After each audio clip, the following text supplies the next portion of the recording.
Hey guys, welcome back to my YouTube channel. ഇന്നത്തെ video നമ്മളിതാ സമൂസേൻ്റെ റെസിപ്പിയാണ്. അപ്പം നമുക്ക് നേരെ വീഡിയോ നോക്കാം. തീ കത്തിച്ച് ചട്ടി ഒന്ന് ചൂടായി വരുമ്പോൾ അതിലേക്ക് ചിക്കൻ പൊരിച്ച ഓയിലാട്ടോ ഞാൻ ഒഴിച്ചു കൊടുക്കുന്നത്. ഞാൻ എപ്പോൾ സമൂസ ഉണ്ടാക്കുകയാണെങ്കിലും ചിക്കൻ പൊരിച്ചിട്ടാട്ടോ സമൂസ ഉണ്ടാക്കുന്നത്. ഞാനിതാ ചിക്കൻ പൊരിച്ച ഓയിൽ ഒഴിച്ചു കൊടുത്തിട്ടുണ്ട്. ഇനി അതിലേക്ക് നമുക്ക് സവാള ഇട്ട് കൊടുക്കാം. സവാള ഒന്ന് പെട്ടെന്ന് കുക്കാവാൻ വേണ്ടിയിട്ട് നമുക്ക് ഉപ്പിട്ട് കൊടുക്കാം കേട്ടോ. ആവശ്യത്തിനുള്ള ഉപ്പിട്ട് കൊടുക്കാം. ഇതെല്ലാം കൂടി നല്ലോണം ഒന്ന് മിക്സ് ചെയ്ത് കൊടുക്കാം. അങ്ങനെ സവാള നല്ലോണം വെന്ത് വന്നിട്ടുണ്ട് കേട്ടോ. ഇനി ഇതിലേക്ക് നമുക്ക് ക്യാരറ്റ് ഇട്ട് കൊടുക്കാം.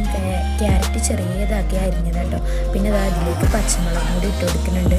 നമുക്ക് വേണ്ട വെജീസൊക്കെ ഇട്ട് കൊടുക്കട്ടെ. ഞാൻ ഇത് രണ്ടും മാത്രമായിട്ട് ഇട്ട് കൊടുത്തത്. പിന്നെ കുറച്ച് മല്ലിയിലയും കൂടി ഇട്ട് കൊടുത്തിട്ടുണ്ടായിരുന്നു. ഇതെല്ലാം കൂടി നല്ലോണം മിക്സ് ആക്കിയതിന് ശേഷം ഇനി മല്ലിയിലയും കൂടി ഇട്ട് കൊടുക്കാം കേട്ടോ. ഇനി നമുക്ക് മസാലപ്പൊടി ഇട്ട് കൊടുക്കാം. 1 table spoon Kashmiri chilli powder, 1/2 table spoon മല്ലിപ്പൊടി, 1/2 ടേബിൾ സ്പൂൺ മഞ്ഞൾപ്പൊടി. ഇനി ഇതെല്ലാം കൂടി മിക്സ് ചെയ്ത് കൊടുക്കാം. മസാലേൻ്റെ പച്ച സ്മെല്ല് മാറുന്ന വരെ നമ്മൾ മിക്സ് ചെയ്ത് കൊടുക്കാം. ഇനി മസാലയിലേക്ക് നമുക്ക് ചിക്കൻ ഇട്ട് കൊടുക്കാം. മഞ്ഞൾപ്പൊടി, മുളക് പൊടി, ഉപ്പൊക്കെ ഇട്ടിട്ട് ഫ്രൈ ചെയ്ത ചിക്കനാണ്.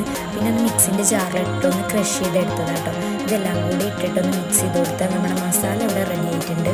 ഇനി ഇതൊരു 3 ടേബിൾ സ്പൂൺ മൈദ എടുത്തിട്ട് അതിൽ വെള്ളം ഒന്ന് കലക്കി വെച്ചിട്ടുണ്ട് കേട്ടോ. ഇനി ഇതാ ഈ ഒരു വീഡിയോയിൽ കാണുന്ന മാതിരി സമൂസ തന്നെ ചുറ്റിയെടുക്കുകയാണ്.